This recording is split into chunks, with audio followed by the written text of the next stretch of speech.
Hello everyone. Previous class में हमने अपना नेक्स्ट चैप्टर स्टार्ट किया था जिसमें हम मॉलिक्यूलर स्ट्रक्चर निकाल रहे थे on the basis of their physical property. और हमने अपनी फर्स्ट फिजिकल प्रॉपर्टी स्टार्ट की थी ऑप्टिकल एक्टिविटी, जिसमें हम ऑप्टिकल एक्टिविटी से जुड़ी terms optical active substance, plane polarise light, polariser, analyser, specific rotation, molar rotation और किस तरह से ऑप्टिकल एक्टिविटी को हम मेजर कर सकते हैं यानी यूजिंग पोलैरिमीटर, ये सब हम डिस्कस कर चुके हैं। अब आते हैं अपने नेक्स्ट टॉपिक पे, that is optical activity and chemical composition.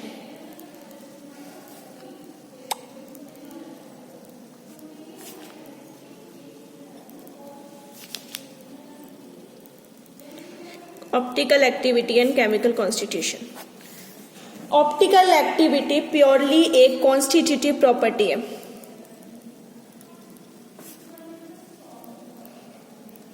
ने बात की थी ना additive and constitutive property. Additive property मतलब जो एटम्स का जो वैल्यू होगी उसके सम पे डिपेंड करती है, और कॉन्स्टिट्यूटिव प्रॉपर्टी मीन्स उनकी कॉन्स्टिट्यूशन कैसी है, डबल बॉन्ड है, सिंगल बॉन्ड है, रिंग्स कैसी हैं उसके अंदर प्रेजेंट, उन सब के ऊपर डिपेंड करती है। तो ऑप्टिकली ये जो ऑप्टिकल एक्टिविटी है ये हमारी प्योरली एक कॉन्स्टिट्यूटिव प्रॉपर्टी है।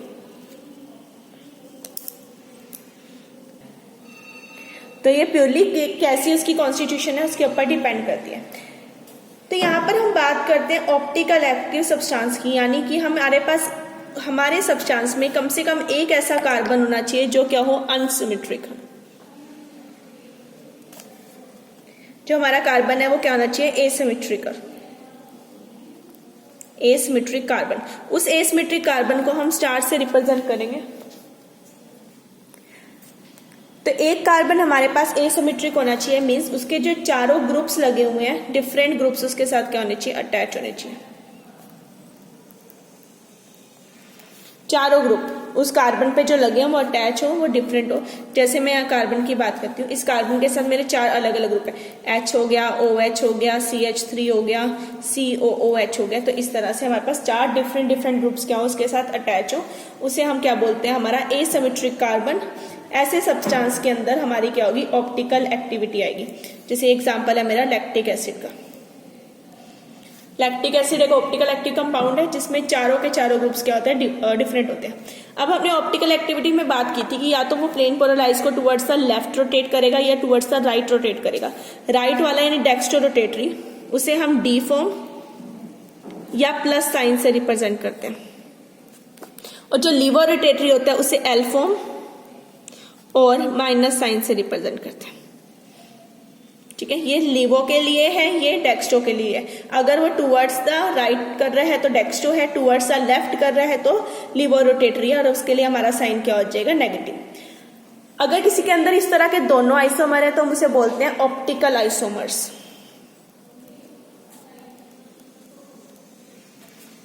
इनके बीच में एक रिलेशन होता है जिसे हम बोलते हैं इनैंशियोमर्स, यानी mirror image to each other.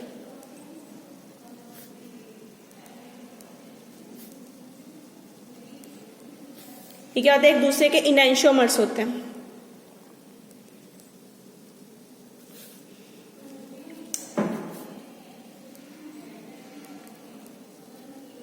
इनैंशियोमर्स, ठीक है। तो कोई भी कंपाउंड है उसकी जो मिरर इमेज होगी, जैसे मैंने ये कंपाउंड बनाया जो मैंने अभी लिया था लैक्टिक एसिड का एग्जांपल, ठीक है, ये एग्जांपल मैंने ले लिया। अब इसी की जो मिरर इमेज होगी, मिरर इमेज में यहां बना रही हूं इसकी, ये मिरर लगा दिया मैंने, इस तरह से आ जाएगी। डन। अगर मान लो ये एक कंपाउंड को टुवर्ड्स द लेफ्ट रोटेट कर रहा है तो दूसरा टुवर्ड्स द राइट रोटेट करेगा। ठीक है, तो एक क्या हो गया हमारा डेक्स्ट्रो रोटेटरी और दूसरा हमारा क्या हो गया, लीवो रोटेटरी। आप इन्हें नंबरिंग दोगे, जैसे नंबर देते हैं तो हमारी प्रेफरेंस के अकॉर्डिंग सबसे पहला O कार्बन को इसको जाएगा, ऑक्सीजन को, दूसरा इससे जाएगा, तीसरा इससे और चौथा इससे। ठीक है, क्योंकि यहाँ पर 4 नंबर इस पे है तो हम एक बार रोटेशन करेंगे तो इसे 1 से इस तरह से जाना है। ठीक है, ऐसे इसमें 1, सेकंड इससे कार्बन कार्बन है पर इसमें कार्बन के बाद ऑक्सीजन है तो दूसरा इससे प्रेफरेंस, इससे तीसरा, इससे चौथा। तो इसमें ये देखो एक में अगर क्लॉकवाइज रोटेशन है, जैसे क्लॉक चलती है, और एक में क्या हो जाएगी एंटी क्लॉकवाइज रोटेशन।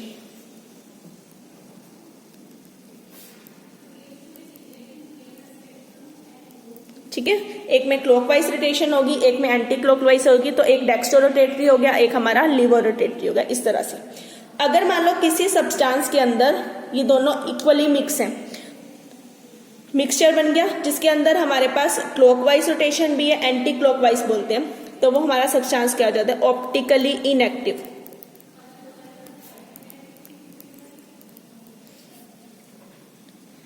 ठीक है, उसे हम क्या बोलते हैं ऑप्टिकली इनएक्टिव सब्सटेंस। जैसे कि हम एग्जांपल लेते हैं टार्टरेटिक एसिड का। मेरा टार्टरेटिक एसिड है, इसके अंदर केस में क्या होता है, इसके पास 2 एसिमेट्रिक कार्बन हैं।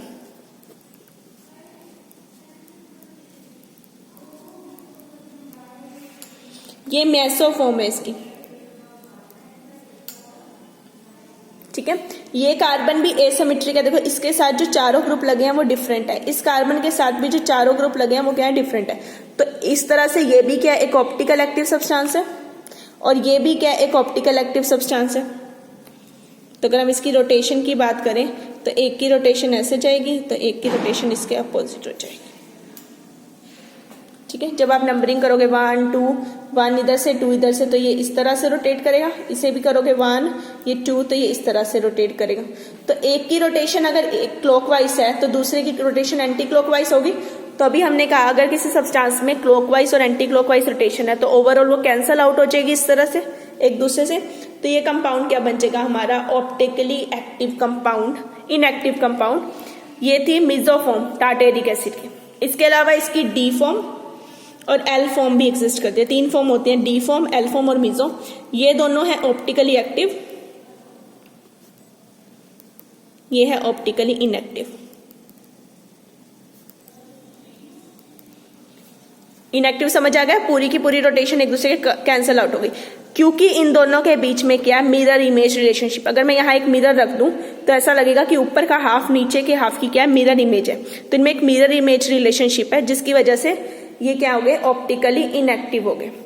इसमें मैंने कुछ बाहर से ऐड नहीं किया, इसमें जो इनएक्टिविटी आई वो खुद की वजह से आई, इसीलिए से हम बोलते हैं इंटरनल कंपनसेशन।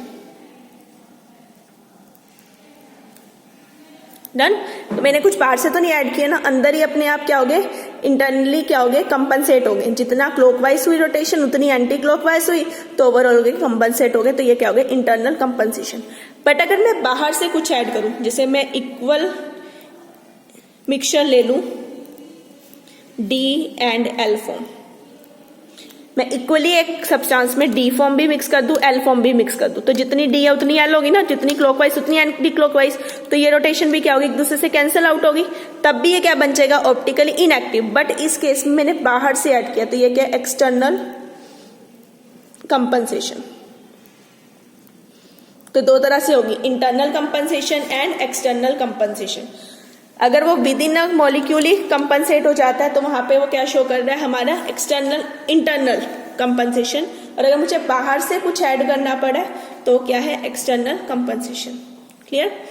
अब इसी के कुछ न्यूमेरिकल्स की बात करें, ऑप्टिकल एक्टिविटी के जो न्यूमेरिकल्स हैं।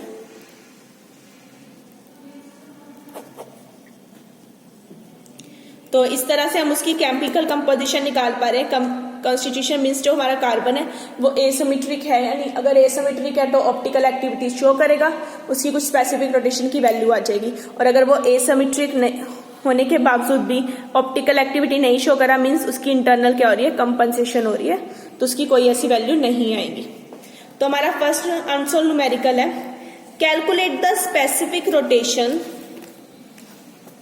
Of substance solution which contain 5 gram of substance dissolved in 25 ml of water show a rotation of 5 degree to use 20 centimeter of polarimeter tube।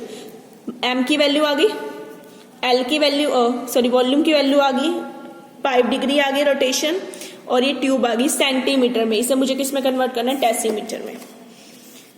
तो फर्स्ट क्वेश्चन मुझे m गिवन है 5 ग्राम, volume given है 25 ml, angle दिया मुझे 5 degree, length of tube कितनी given है 20 centimetre. 20 centimetre यानी कि 2 डेसीमीटर बाय 10 कर दोगे। डन, सारी चीजें आ गई। मुझे क्या निकालने को बोला, स्पेसिफिक रोटेशन, तो उसे फाइंड आउट कर लेते हैं। स्पेसिफिक रोटेशन का फॉर्मूला अल्फा इंटू एम की वैल्यू मेरी कितनी है, मैंने से specific rotation alpha into V upon M into L. Alpha into V is 25, M 5, L है 20 का 2। 20 सेंटीमीटर गिवन था, मैंने से 2 डेसीमीटर में कन्वर्ट कर लिया। तो आप इसे चेंज कर लो 12.5 डिग्री। 5 से 5 कैंसिल, 25/2 इज 12.5 डिग्री। तो मेरा आंसर भी कितना आ रहा है 12.5 डिग्री। ठीक है, नेक्स्ट आते हैं, नेक्स्ट क्वेश्चन। मैं इसका थर्ड आंसर क्वेश्चन करा रही, सेकंड आप खुद करेंगे। When A D mannose D की रोटेशन वैल्यू दी हुई है, स्पेसिफिक रोटेशन गिवन है इस पर। Dissolve in water, optical activity decrease as beta will be formed until at equilibrium of this as expected. When beta isomers is dissolved in water, the optical rotation increases until this value is obtained.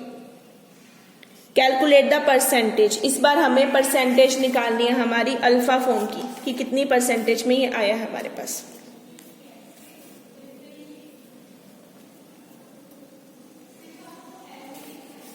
Suppose कर लेते हैं, late हमारे पास x है, fraction of alpha D mannose.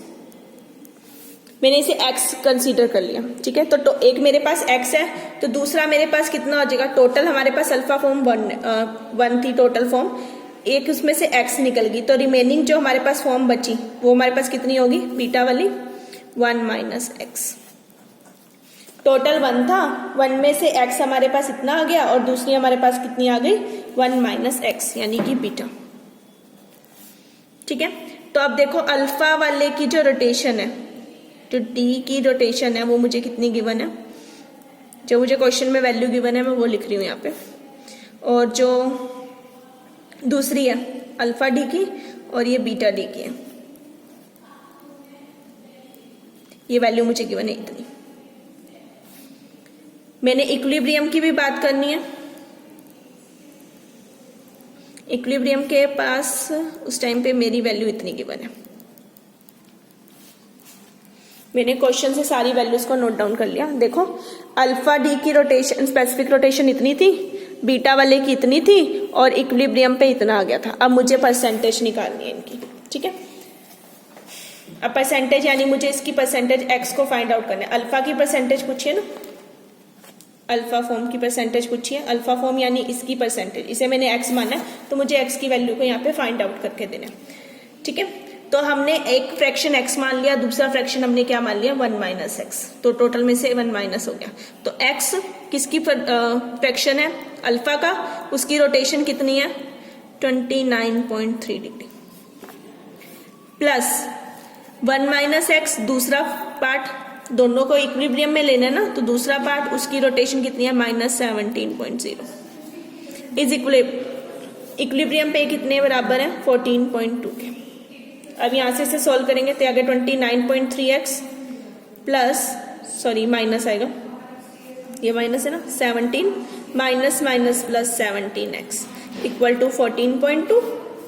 इन दोनों की value को ले लो, 29.3 plus 17x मेरे पास टोटल होता है 46.3x इक्वल टू, ये टर्म इधर चली जाएगी, माइनस है, माइनस इधर जाके हो जाएगा प्लस,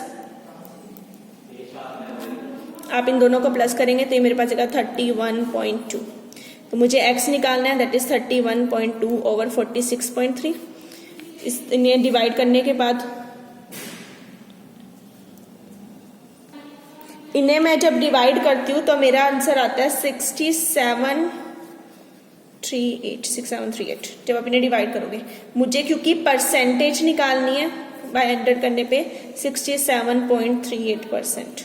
आप इन्हें सोल्व करके देख सकते हैं। ठीक है, तो मेरे पास ये आ गया, ये मेरी क्या आई एक्स की परसेंटेज है। सपोज करो मुझे बीटा आइसोमर पूछा होता तो वो कितना था 1 माइनस x%, तो 1 माइनस 6738। ठीक है, तो आप यहां से इसकी वैल्यू निकाल सकते हैं। वो आ जाती है मेरी 32.63%। ये पॉइंट है, सॉरी, ठीक है। एक्स की वैल्यू इतनी आई, जब इसकी वैल्यू हमने निकाल ली तो ये मेरे पास आ जाएगा 0.3263 और परसेंटेज की फॉर्म में इतना आ जाएगा। तो मुझे उन्होंने अल्फा परसेंटेज पूछी थी अल्फा की, तो वो आती है 67.4 degree. It is nearly equal to 67.4 degree. आप इसे सोल्व करके देख सकते हैं, ठीक है। तो इस तरह से हमारे को रोटेशन दी होगी, हमने उसकी वैल्यू को फाइंड आउट करना है। क्या वैल्यू गिवन है उसके अकॉर्डिंग आप इसे निकालेंगे। डन। तो ये था मेरा पूरा टॉपिक ऑप्टिकल एक्टिविटी, जिसमें हमने ऑप्टिकल एक्टिविटी के साथ साथ उसकी कैसे केमिकल कॉन्स्टिट्यूशन निकालते हैं वो पढ़ा और उसके कुछ न्यूमेरिकल्स किए। डन। Thank you.